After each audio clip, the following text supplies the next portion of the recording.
주어진 시간 속에 모든 것들이 다 기회가 되지 않습니다. 주어진 시간 속에 하나님의 허락한 기회가 있음을 알아 그 기회의 시간을 놓치지 않게 하여 주시옵소서. 하나님은 우리에게 은혜를 주시고자 피할 길을 주시고자 할 수 있는 일을 더 많이 하게 하고자 기회를 주실 때 그 기회를 놓치지 않게 하여 주시옵소서. 우리의 필요를 위해서 우리에게 허락된 시간일진데 그 기회를 잘 잡아 잘 누리는 저들 되게 하여 주시옵소서. 이제 다시금 주말을 맞이합니다. 주일을 준비하는 마음이 기쁘고 들뜨게 하여 주시오며 하나님, 이제는 회복의 때를 준비하며 우리가 하루하루를 살아가고 있는데 잘 준비해서 이 기회를 놓치지 않아서 그 회복의 때에 우리가 누리고 우리가 할 수 있는 일을 마음껏 할 수 있는 저들 되게 하여 주시옵소서. 오늘도 감사합니다. 고마우신 예수님 이름으로 기도드렸습니다. 아멘, 아멘. 오늘은 예레미야 34장 말씀 볼까요? 예레미야 34장 8절에서 16절. 34장 8절에서 16절까지만 보도록 합니다. 같이 한 목소리로 천천히 읽도록 하겠습니다. 시드기야 왕이 예루살렘에 있는 모든 백성과 한 가지로 하나님 앞에서 계약을 맺고 자유를 선포한 후에 여호와께로부터 말씀이 예레미야에게 임하니라. 그 계약은 사람마다 각기 히브리 남녀 노비를 놓아 자유롭게 하고 그의 동족 유다인을 종으로 삼지 못하게 한 것이라. 그 계약에 가담한 고관들과 모든 백성이 각기 노비를 자유롭게 하고 다시는 종을 삼지 말라 함을 듣고 순복하여 놓았더니 후에 그들이 뜻이 변하여 자유를 주었던 노비를 끌어다가 복종시켜 다시 노비로 삼았더라. 그러므로 여호와의 말씀이 여호와께로부터 예레미야에게 임하니라. 이르시되 이스라엘 하나님 여호와께서 이와 같이 말씀하시니라. 내가 너희 선조를 애굽 땅 종의 집에서 인도하여 낼 때에 그들과 언약을 맺으며 이르기를 너희 형제 시브릿 사람이 내게 팔려왔거든 너희는 7년 되는 해에 그를 놓아줄 것이니라. 그가 6년 동안 너를 섬겼은즉 그를 놓아 자유롭게 할지니라 하였으나 너희 선조가 내게 순종하지 아니하며 귀를 기울이지도 아니하였느니라. 그러나 너희는 이제 돌이켜 내 눈앞에 바른 일을 행하여 각기 이웃에게 자유를 선포하되 내 이름으로 일컬음을 받는 집에서 내 앞에서 계약을 맺었거늘 너희가 돌이켜 내 이름을 더럽히고 각기 너와 그들의 마음대로 자유롭게 하였던 노비를 끌어다가 다시 너희에게 복종시켜 너희의 노비로 삼았도다. 아멘, 아멘. 33장부터 35장까지 오늘 보는 날이고요. 33장부터 35장까지 있는 말씀 같이 나눕니다. 33장은 이렇게 해놓으시면 좋을 것 같아요. 감옥에서 들은 하나님의 큰 일은 감옥에서 들은 하나님의 큰 일은 무엇인가? 예레미야 33장 3절은 우리가 너무 잘 알고 있죠.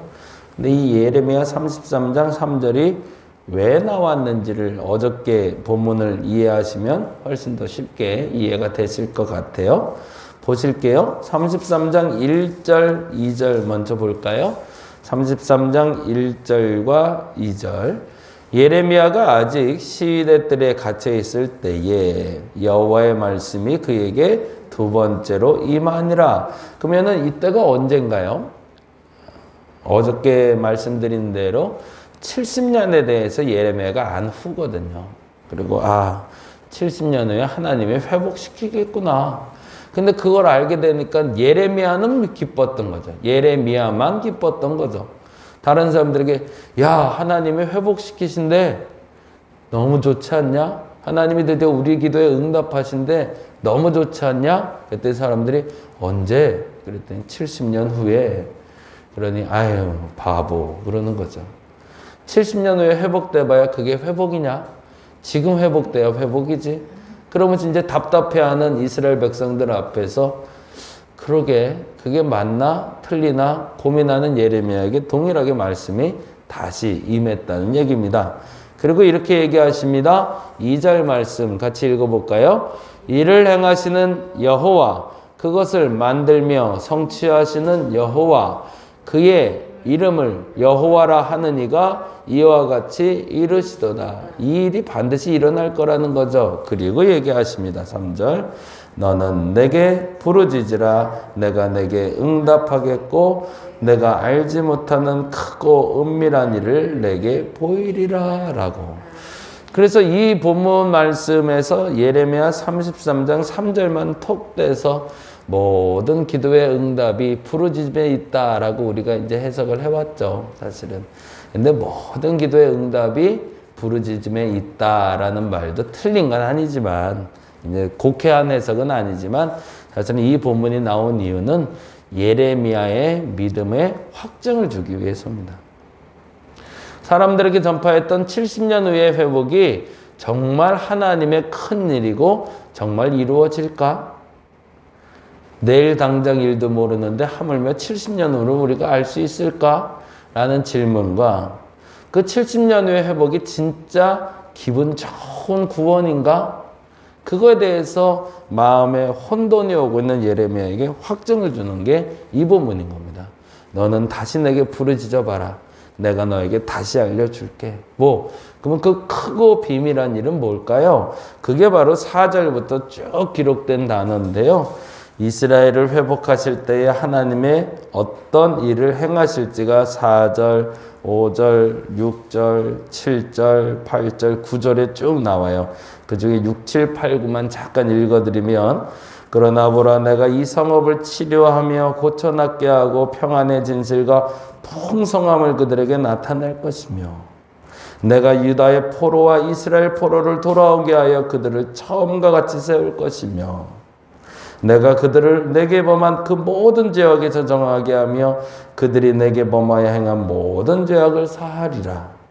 이 성읍이 세계 열방 앞에서 나의 기쁜 이름이 될 것이라. 찬송과 영광이 될 것이요 그들은 내가 이 백성에게 베푼 모든 복을 들을 것이요 내가 이 성읍에 베푼 모든 복과 모든 평안으로 말미암아 두려워하며 떨리라. 아멘. 근데 언제? 그게 문제. 70년 후에. 네. 그게 이제 첫 번째였고요. 그리고 또 하나가 먼 미래에 있을 또 하나의 일을 알게 되는데 그게 바로 15절입니다. 15절 말씀 볼까요? 그날 그때에 내가 다윗에게서 한 공의로운 가지가 나게 하리니 그가 이 땅에 정의와 공의를 실행할 것이라. 또 하나의 예언이 주어지는 거죠. 메시아가 오시면. 이건 언제요? 몇백 년 후죠. 과연 우리에게 몇백 년 후에, 몇십 년 후에 일어날 일도 진짜 큰 복이라고 말할 수 있을까? 그렇게 지금 되묻고 있는 겁니다. 근데 그게 맞다라고 하나님 얘기하시는 거죠. 그렇다면 그 가운데 그 텀을 왜 두실까? 그 얘기는 이제 반복해서 얘기하는 게 이제 다음 장부터 시작입니다. 하나님은 반드시 우리를 구원하려고 약속을 하셨어. 언제? 70년 후에 조금 더 먼 미래에 예수 그리스도를 보내셔서. 그런데 그러면 왜 이렇게 텀을 오래 두셨을까? 그걸 좀 줄이면 안 돼? 그걸 좀 줄여서 빨리 좀 하면 사람들이 하나님을 더 빨리 믿고 더 잘할 텐데? 라는 생각이 들잖아요. 그래서 그거에 대한 응답을 그 다음 장부터 이렇게 시작합니다. 34장 마지막 기회는 이렇게 적어주세요. 그런데 문제는 뭐냐면 사람들이 그 기회마저도 놓치더라는 거죠. 70년 후에 지금 당장의 기회, 하나님의 끊임없이 사실은 안 준 게 아닌데 70년이나 지연되는 이유는 알려줘도 안 하는 걸 어떡하겠냐는 거죠. 그래서 결국에는 그 깨달음의 시간이 70년이나 걸릴 수밖에 없었고 그 깨달음의 시간이 몇백 년 후에 예수께서 오실 때까지 기다릴 수밖에 없는 상황이 되니 그건 하나님이 70년을 딱 약정한 게 아니라 너희가 깨닫지 못하고 너희의 죄 때문에 시간이 늘어나고 있는 것이라고 얘기하는 거죠. 34장 2절에 보니 이런 말씀이 있습니다. 읽어볼까요? 이스라엘의 하나님 여호와께서 이와 같이 말씀하시니라 너는 가서 유다의 시드기야 왕에게 아뢰어 이르기를 뭐래요? 여호와의 말씀에 보라 내가 이 성을 바벨론 왕의 손에 넘기리니 그가 이 성을 불살을 것이라.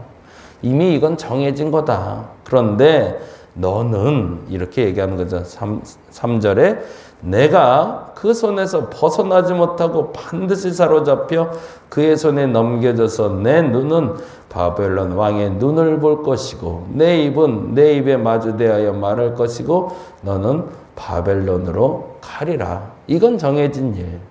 그런데 기회가 있다. 그게 뭐냐면 4절이다. 같이 읽어봅니다. 그러나 유다의 시드기야 왕이여 여호와의 말씀을 들으라.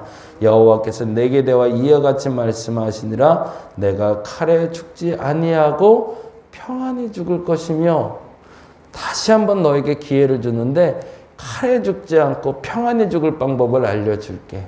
그 방법을 네가 택하면 좋겠다라고 기회를 줍니다. 시드기야가 택했을까요? 안타깝지만 택하지 않습니다. 그리고 결국엔 눈이 뽑히고 거기서 사형을 당하게 되죠. 시드기야에게 주었던 마지막 약속의 시간을 시드기야가 받아들이지 않아 그 시간을 지연시켰고 결국에 하나님이 하고자 했던 심판은 아니지만 그 죄에 대한 대가를 치러야 될 심판이 임하게 만든 건 하나님이 아니라 너희다라고 얘기하는 거죠.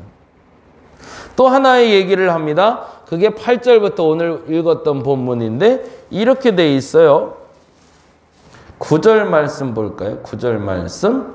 그 계약은 사람마다 각기 시브리 남녀 노비를 놓아 자유롭게 하고 그의 동족 유다인을 종으로 삼지 못하게 한 것이라.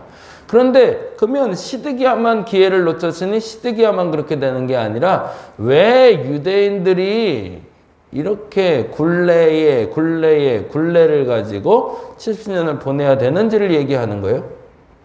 유다인들 중에 종을 삼을 때 이방인 외에 유대인을 노비로 삼았다면 만일에 근데 노비를 삼는 경우는 일반적으로 채무 때문이죠.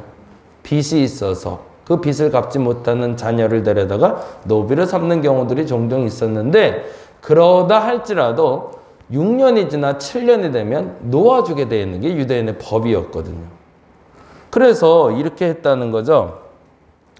10절의 말씀에 이 계약에 가담한 고관들, 높은 사람들 얘기하시죠. 높은 분들이 모든 백성이 각기 노비를 자유롭게 하고 다시는 종을 삼지 말라 함을 듣고 순복하며 놓았더니 그 다음에 어떻게 됐어요? 후에 거기다 동그라미 해야죠. 후에 그들이 뜻이 변하여 자유를 주었던 노비를 끌어다가 복종시켜 다시 노비를 삼았더라. 그러니 이 죄가 반복되지 않을 수 있겠냐라는 거죠. 내가 너희에게 기회를 주지 않았냐? 그들을 놓아주는 하나님의 법을 지키면 나도 너희에게 법대로 하리라 라고. 근데 너희가 그 기회를 놓쳤다라고 얘기하는 거죠.